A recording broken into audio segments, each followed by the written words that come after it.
तराना वो कैसे मदीना जाना वो कैसे मदीना जाना कौन है दिले दीवाना या नबी सलाम अलैका या रसूल सलाम अलैका या हबीब सलाम अलैका सलामुल्लाह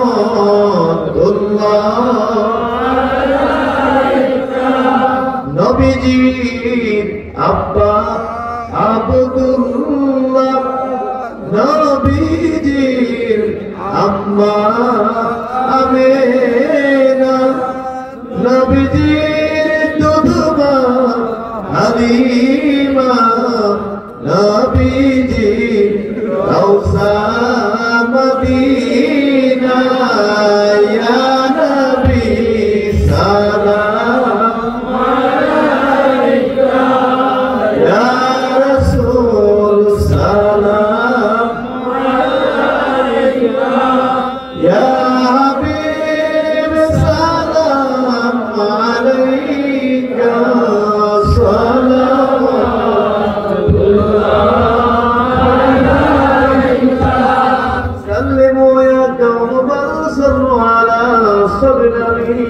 मुस्तफा इल्ला रहमतन लिल मुस्तफा इल्ला रहमतन लिल बलगन वला बिकमालिही